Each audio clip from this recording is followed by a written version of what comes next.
In this video I'm going to talk about how classic games in the past were designed to work with CRT displays.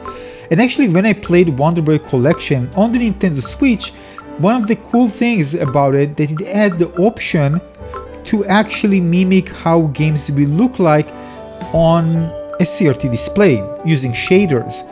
And you can even change the display aspect ratio 1:1, 4:3, even full screen. So why does it matter? Why those who are fan of retro games buy a CRT display and don't play it on LCD? Now, CRT stands for cathode ray tube. This is where the standard TVs and monitors from the 1970s to the early 2000s. Unlike modern LCD and OLED screens, CRTs don't use fixed pixels. Instead, they draw images line by line with glowing beams of light. And here you can see me playing with shaders and ability to mimic many of the options that can result in the viewing experience that you get with CRT displays. Mask intensity, scanline intensity, curvature, if you want to see a curved monitor, not flat, and even control how rounded the corners will be. So CRT actually had two big effects. First of all, soft edges. Pixels don't look blocky. The glow also blends colors together. And the scan lines, that dark lines between rows, give games a unique texture. You're gonna see it clearly in a moment, especially when I'm gonna show you some gameplay and I'm gonna go back and forth and you're gonna see the difference. Now, developers in the 8-bit and 16-bit eras knew their games would be played on CRTs. They often use tricks that depend on CRT behavior. For example, dithering, placing two colors side by side so the CRT would blend them into a new shade. On modern screens, dithering looks like a checkboard. On CRTs, it looks smooth. Also, CRT glow softened harsh contrast, making sprites and backgrounds look richer. Even solid background that looks boring on an LCD looks actually interesting here because of the texture. Now, also games were designed for low resolution, but CRTs made them appear sharper than they really were. So when you look actually at CRT compared to LCD, it looks like you are seeing a higher quality graphics, if that makes sense.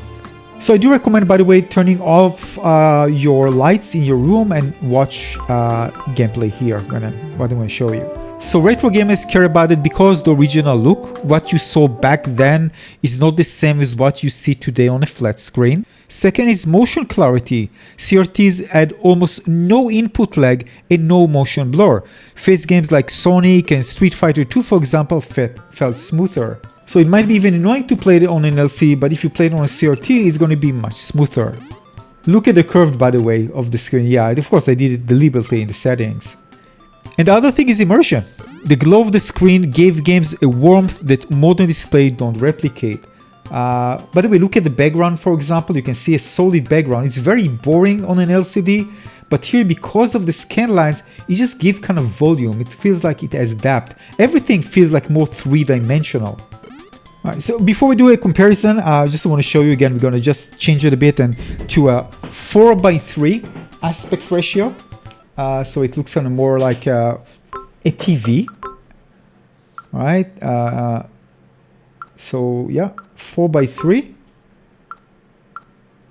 I can see if we can change something else a bit, just for usually I kind of prefer just adding a bit of sharpness as well, so it doesn't look too smooth.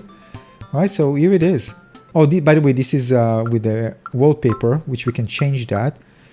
If you go to wallpaper, we can just turn it off, put none, and then we're just going to see black bars, and that's how background, and that's how we want it to be. So again, if you play in the dark, it also kind of blends in, and just going to see things that look more authentic. Here we go, 4:3. So it should look like a TV. It actually looks like more like a TV when it's actually on wide because it's closer to the edges of the monitor. But look at that. To be honest with you, I think that this should be like by default on a system, so people can just do it on any game if they like to. This is just so cool, even with more options, I don't know. But definitely here there are lots and lots of options. So look at actually everything here. We're going to change it now from a CRT virtualization of a CRT display to a flat one. All right, look how beautiful it looks. All right. Now we're going to change. Now we're going to make it flat. I just want to play more so we can actually feel the difference immediately once it change back. All right, we're going to go back and forth. So this is like CRT. And this is flat. All right, again, this is flat CRT. Look at how things appear more rounded, more three-dimensional and not flat. Look at the background where it's so boring to see a solid color compared to how it looks when this kind of more textured.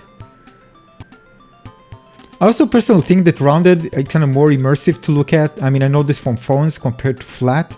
But overall, the combination of, again, the scanlines, the blur, the glow effects to mimic the old look works really nice.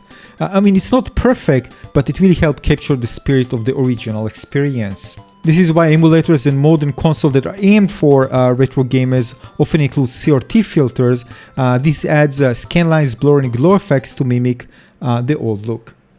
It doesn't mean that for every game it's going to be like that. Maybe some games will actually maybe look better on an LCD display compared to a CRT display or one that emulates a CRT display. But in this example, Wonder Boy Dragon's Trap actually look better and significantly better when with these filters compared to, with the shaders compared to how it looks without.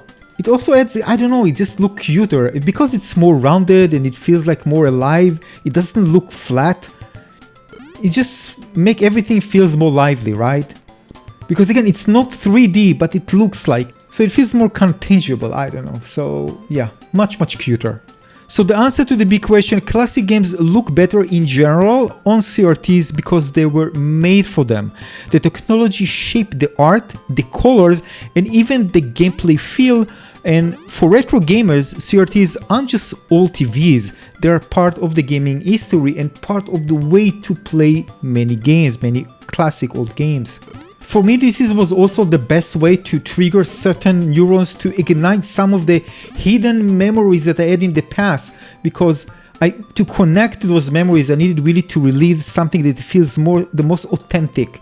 And things, of course, regarding to music are just, music. So this is very easy. But things regarding visuals, I really needed to experience it as close as possible to how I actually played it when I was a child back then, a long time ago. This is, by the way, 1:1 square aspect ratio. So particularly the cool thing about this collection that it also has different console versions, also Japan releases, worldwide, and also you can, for all of them, you can actually apply these shaders and make the game feels like you're actually playing a retro game. I mean, a game on a CRT display. And basically that's it. I hope you find this kind of interesting and fun. If you have anything to add, by the way, I would like to hear in the comment section below based on your experience. Thanks for watching. Consider subscribing as well. Cheers.